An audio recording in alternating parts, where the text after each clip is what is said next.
Ce jour dédié pour l'élévation de l'âme de Lunam Bat Allegra Zichronah Livracha, dont c'était dernièrement, le 14 Adar, c'était l'anniversaire du décès. Alors notre commentaire hebdomadaire de Orachem Kadosh, le Rabbi Chaim Ben Attar Zatzal, sur la parashat Kitissa, Shabbat prochain. Vadeber Hashem el Moshe, mort Dieu dit à Moshe de dire Kitissa et Rosh Bnei Israël Fkudem. Lorsque tu compteras la tête des Bnei Israël, l'Ifkudem, lors de leur dénombrement, maintenant Ishkofer Nafsho, chacun donnera le rachat de son âme, l'Hachem, à Dieu, l'Ifkodotam, quand vous les compterez, l'Obayem Negef, l'Ifkodotam, il n'y aura pas d'épidémie qui va les toucher lorsque vous les compterez. On sait, comme explique Rashi ici, que lorsqu'on compte les Bnei Israël, alors il y a le Ain Hara qui peut se poser et il peut y avoir une épidémie, Hachem Ishmor, pire que Corona, Dieu nous en préserve. Donc pour empêcher cela, chacun donne une pièce, on compte les pièces. D'accord ? Ça c'est le sens simple. Le verset continue, enfin le verset d'après, Zeitnu kol over la pekudim, voici, ceux-là, ils donneront tous ceux qui passent le compte, d'accord, le dénombrement, Marsit à shekel, un demi shekel, beshekel à kodesh du shekel saint. Voilà, ça nous suffit pour le commentaire de Orachem Kadosh. Alors Orachem Kadosh va faire ici expliquer de façon allégorique et pose la question. On voit un tzaddik qui, chassé shalom, décède jeune. Il dit qu'il y a des réactions de deux types. Des gens qui ne sont pas bien construits au niveau religieux. Un, il dit, regarde ce tzaddik, il a bossé toute sa vie, il a fait des mitzvot, il part, il a fait un accident en voiture, le pauvre, à 35 ans, avec 6 enfants, ça sert à rien. Si c'est comme ça la Torah, pourquoi je me casse la tête ? Ça n'arrange absolument rien. Deuxième option, il dit, non, c'est certain que Hachem, lui, il est juste, et si quelqu'un part dans un accident dans des conditions tellement terribles, d'accord, c'est clair que Dieu fait la justice. Ça prouve que ce tzaddik n'était pas un tzaddik. D'accord, il a joué, mais en fait, en cachette, il regardait des films Netflix, d'accord, Hachem Ishmor. D'accord, alors, c'est pour ça qu'il est parti. Donc, deux réactions. Soit Dieu n'est pas juste, soit le juste n'est pas juste. D'accord ? Et le Rav va expliquer que absolument pas. Et il fait entrer cette explication dans les versets ici. Kitissa et Rosh Bnei Israël. Lorsque tu prendras la tête, littéralement, c'est quand tu vas compter la tête d'Israël, mais c'est prendre. Quand tu vas prendre la tête des Bnei Israël, tu vas prendre un tzaddik est la tête des Bnei Israël, c'est un des dirigeants du peuple d'Israël, c'est grâce à eux que le peuple d'Israël le vit, etc. D'accord ? Lorsque tu le prendras, quand Hachem prendra un des grands d'Israël, l'Ifkudehem, ça sera alors dans le sens simple l'Ifkudehem lors du dénombrement, mais l'Ifkod, on voit que quand Bnei Israël partent en guerre contre les Midianites, alors ils reviennent et disent Lo nifkad ish, personne s'est absenté. Ça veut dire que personne n'a manqué.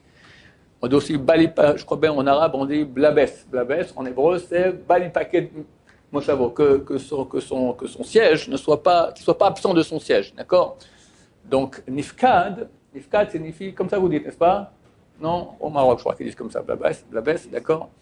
Alors, nifkad signifie manquer, être absent. Alors, l'ifkudéhem, c'est à cause de leur manque.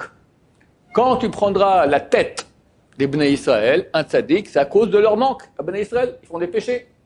Autre explication, l'ifkudéhem, comme le verset après, il dit Kol haover la pekudim, tout celui qui, alors le sens simple, c'est passe, comme celui traduit, passe dans le compte, d'accord ?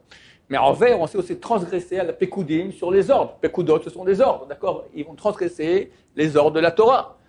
Donc aussi ici, le mot ici, l'ifkudem, signifie, c'est à cause du fait qu'ils n'ont pas écouté l'ifkudehem, les ordres de la Torah.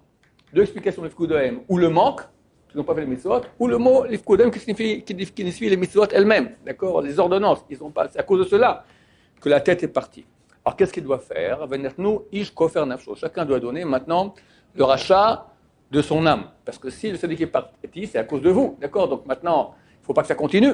Ça veut dire que maintenant, on est redevable par rapport à Hachem. On va tout de suite expliquer comment est-ce qu'on fait ce rachat de l'âme. Bifkodotam, mais le Rav il dit ici bifkodotam. Lorsque va l'ifkod, pakat, ça signifie aussi est arrivé. Lorsque va arriver cette chose au Bnei Israël, immédiatement, ils ne doivent pas attendre. Il faut que ça s'arrête le malheur, d'accord ? Parce que ça peut amener d'autres malheurs aussi après. Donc il faut immédiatement que les gens maintenant fassent le rachat de leur âme. Sinon, velo yebahem negev bifkodotam. De façon à ce qu'il n'y ait pas une épidémie lorsque va leur arriver cette chose-là que le tzaddik il est parti. Qu'il n'y ait pas d'épidémie, parce qu'il est parti, mais ce n'est pas toute la facture, il y a encore d'autres factures, d'accord? Donc, rapidement, faites le rachat de votre âme avant que ce soit une épidémie. Hashem Ishmor.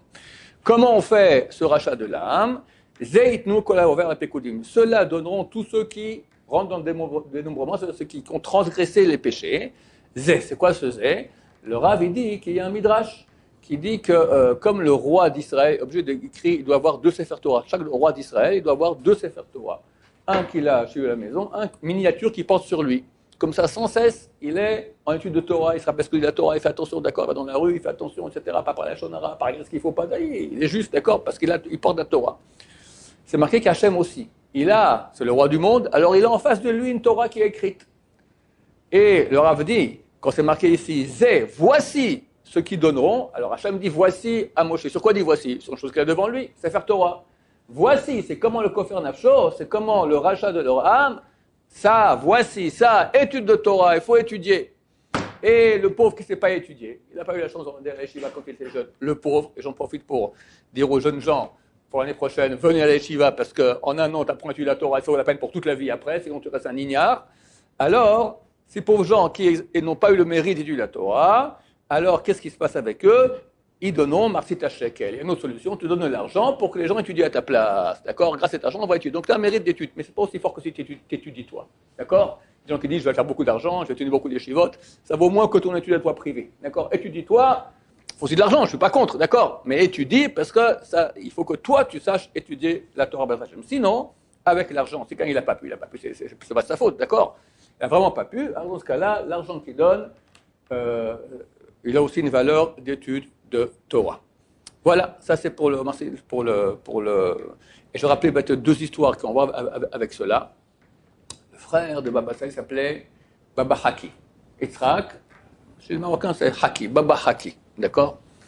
C'est un grand sadique aussi. Et un soir, il est venu avec 4 autres personnes, venez voir Baba Salé. Et le soir, il va partir, je lui dis reste, passe la nuit ici. Non, je rentre, reste. Non, je rentre, reste. Il part.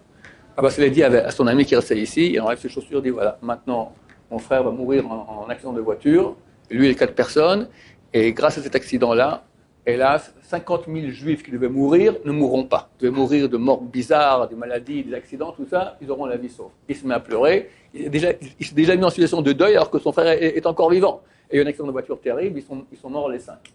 Et il avait dit à sa femme, il était au courant, il avait dit si 40 jours je ne meurs pas d'accident de voiture, alors on vivra longtemps en bonne santé. Et c'était le 40e jour, la nuit.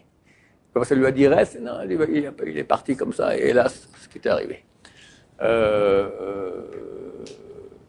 fils de Baba Salé, c'est les grands sadikim, les pauvres, alors ils sont partis, et que Dieu a pris la tête des Bnei Israël. Il s'appelait Baba Meir. Son vrai nom c'est Meir Shalom, d'accord? C'était un tzadik, il devait être Mashiach. Il connaissait toute la Torah. Il était plus fort que Baba Salé en Torah, plus fort que Baba Salé aussi en Shmirat Enaim, en gardant les yeux, d'accord? Il était énorme. Et de temps en temps, Baba Salé venait le voir à Ashdod, ils discutaient comme ça, une demi-heure. Là, ils ont discuté pendant 1 heure. Alors quand Baba Salé est parti, avec son fils. Quand Baba Salé est parti, on a demandé à son fils, Baba, mais pourquoi c'était tellement long cette fois? Il dit, on a une bagarre terrible. Il y a un décret terrible sur Israël, on s'est bagarré qui va mériter de partir pour annuler le décret dans le ciel. Et j'ai gagné. Et Baba Meir est mort, c'était Pessah de l'année 1983. Et environ 9 mois plus tard, son père est décédé lui aussi. Et le père a dit, c'est terrible, comment le fils part avant le père? C'est anormal. Mais dans la bagarre, c'est lui qui a gagné. Et on ne sait pas combien de dizaines de milliers ou centaines de milliers de personnes ont été sauvées grâce à ces tzadikim. Donc, à nous de nous renforcer, surtout en étude de Torah, de Hashem, faire tchouva, et ainsi tous les tzadikim vivront. Amen, va amen.